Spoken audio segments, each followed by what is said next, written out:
there's a great view of that black rhino there out to our left. Now, like the okapi, the black rhino is also solitary. However, unlike the okapi, they are also a bit territorial. Now, the hippopotamus, like the bongo, is mainly nocturnal, so we'll see a lot of this napping throughout the day. So I'm going to pull forward a bit, and I'll make a quick stop, because this is a great view of a couple sleepy hippos.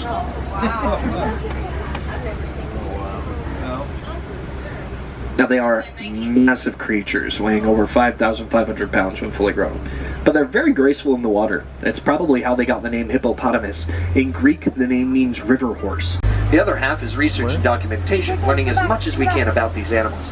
Looks like we're keeping an eye on the hippos back there. Might be a hippo that's joining the group, and we want to see how that interaction goes. Because often hippos can be territorial, and if they don't like each other, they'll show it. So thankfully, these two back there, they seem to be getting along fine, cautiously giving each other a little bit of space. Two creatures out here we probably shouldn't get too close to. The Nile crocodile grows 50. Giraffe have excellent eyesight. They can see great distances because of how tall they are. Short, sharp, curved horns on their head. Did you know a wildebeest can run over 50 miles an hour? Yeah, they're surprisingly fast. Just like the zebra up ahead of us, Hartmann's mountain zebra can run over 40 miles an hour. So just a little bit slower than a wildebeest, but still incredibly agile. In fact, within 15 to 30 minutes of being born, the zebra can stand, walk, and run well enough to keep up with the rest of the herd. Animals can go where they want.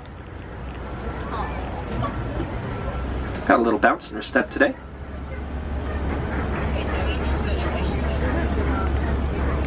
Now, Hartmann's mountain zebra are the least territorial zebra species. They're still protective of themselves and their family, but you can see Mama trusts her foal well enough with us to let him travel a little bit further behind her, even around such large vehicles like ours. On our left, a couple more zebra.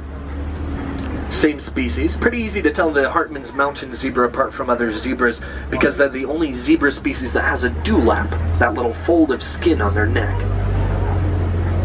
Also to the left, a big old cow. Now that's not their official name. Their official name is the Ankole cattle, or the Watusi cattle. While the Ankole cattle has been domesticated for many generations, they're still used to traveling alongside many of these wild creatures.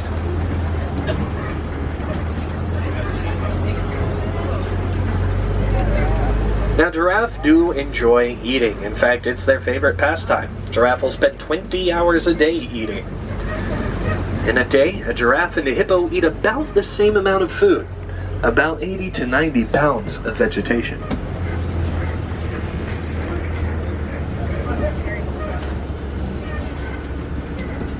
Oh yes, I see it further up the hill there. Elephants have great power over those trunks, great control. In fact, there are over 40,000 muscles in those trunks. That's more muscles than we have in our entire body. Now on our left, the monkeys, specifically mandrills. If you look at the big one on the left, back by that boulder up there, sure, like this one drives across bridge, falls apart, and then right moment, so to look like nothing ever happened, so it might claim another victim, but I don't. Our herd of elephants will consist mostly of adult females and their children. They'll be led by the matriarch, the largest, oldest, and wisest of the females. I think I recognize these two, though. These are young males.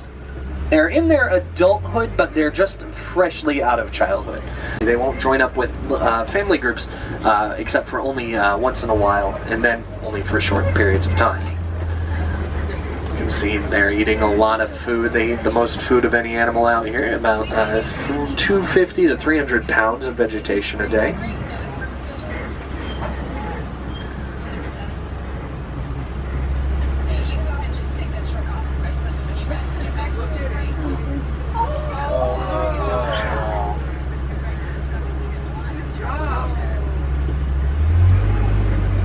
Now, our researchers, our wardens, they'll put those bags of food up there. That way it encourages the elephants to forage like that. That way, instead of just milling around and getting their food from the same old spots, they can get an extra treat if they look for it. And it's been great fun for the elephants. They love reaching up like that, using their trunks to pull food out of it, just like we saw.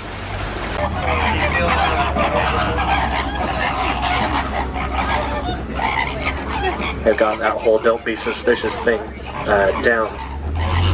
Alright, There's a family of rhinos, including a baby rhino here. He's about a year and a month old. Year and a couple months old, actually, I think. We're going to get a bit closer to him.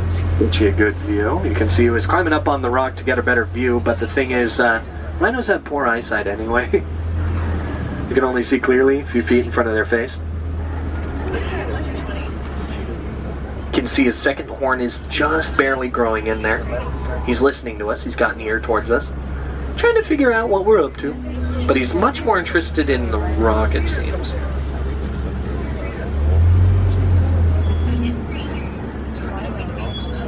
I think the two around him, I think the one on the far left back there was Mama Rhino. This one here, right next to us, this is his sister. She's a very independent rhino, but she still likes her mom and she loves her brother. And a male lion.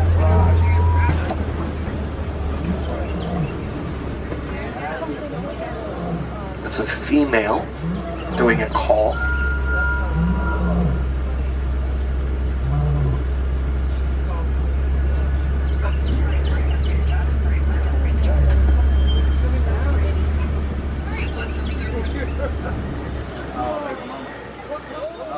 She thought she'd surprise it. It didn't work.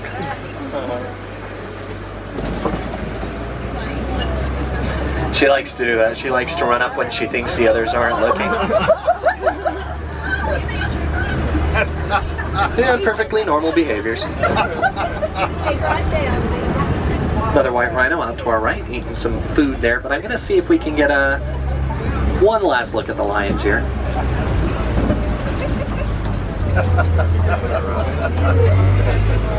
There's a third lion. She's resting in the sunlight here, just on the other side of the tall plants.